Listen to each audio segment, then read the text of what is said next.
la conférence intitulée L'effet d'un programme d'éducation motrice sur la diminution du trouble de déficit d'attention avec ou sans hyperactivité au profil des enfants TDAH scolarisés dans les écoles primaires algériennes.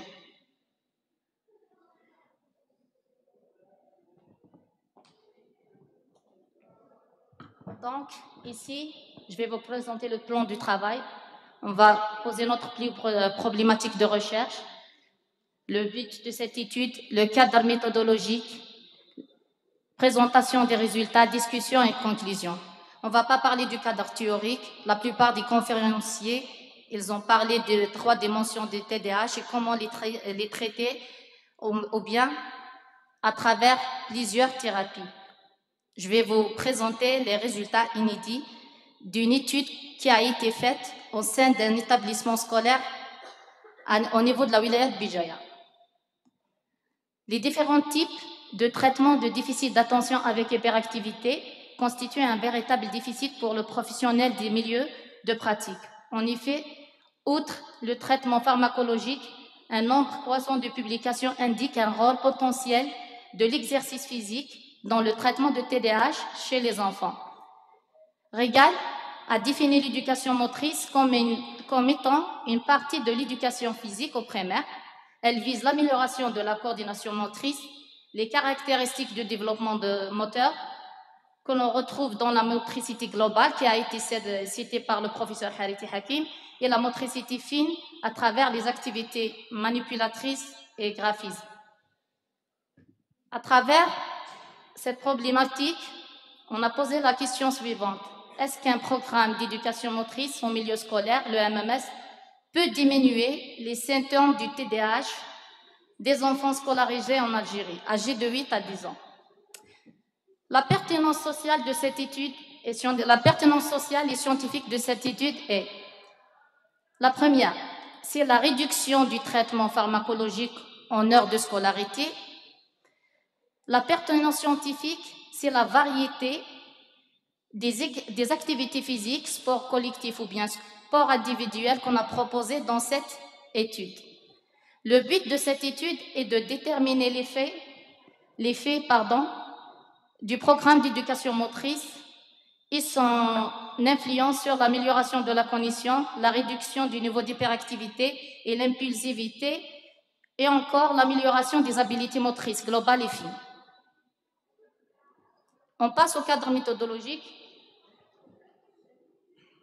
À travers les résultats obtenus au questionnaire de CONES, puisqu'on a distribué une échelle d'observation de comportement aux enseignants et aux parents d'enfants diagnostiqués TDAH, nous avons diagnostiqué 9 enfants TDAH, dont 7 garçons et 2 filles, âgés de 8 à 10 ans.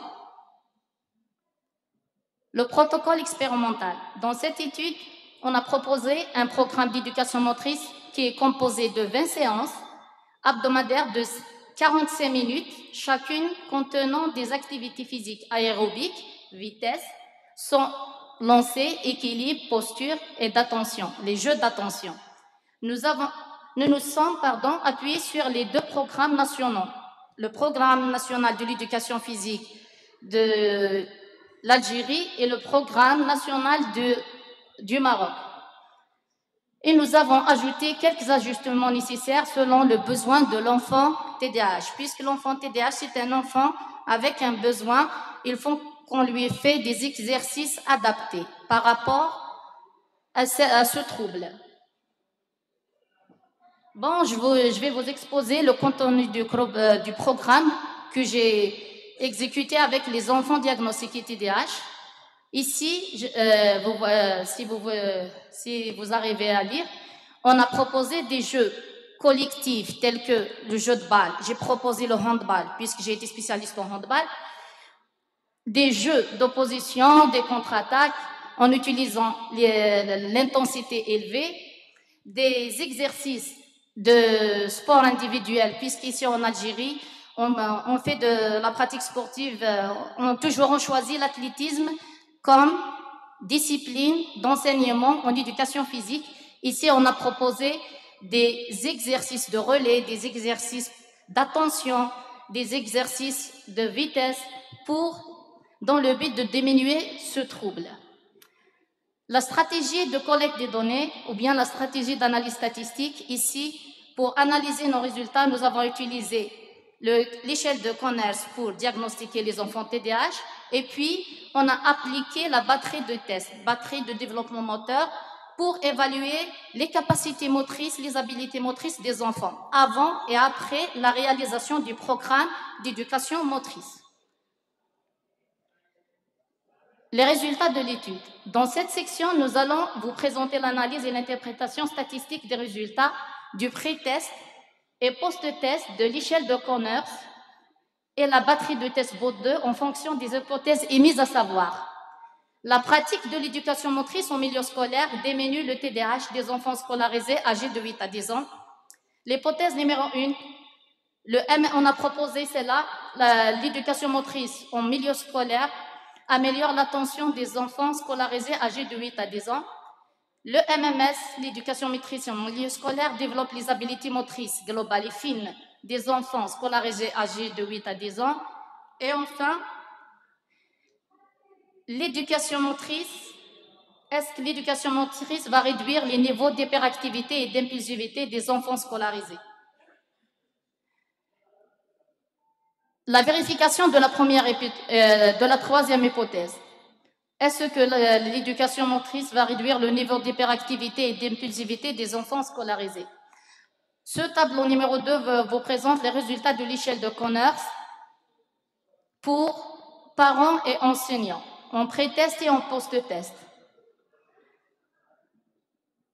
Ici, on a évalué les thèmes de problèmes cognitifs, d'inattention, à travers les jeux collectifs, et les thèmes d'hyperactivité à travers les jeux individuels.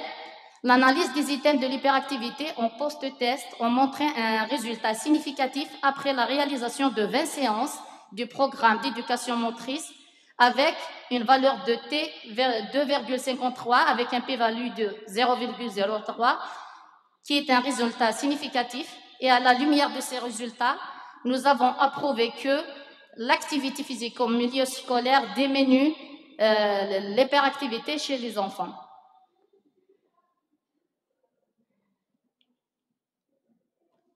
La moyenne du pré-test et de post-test de questionnaire de Conners destiné aux parents.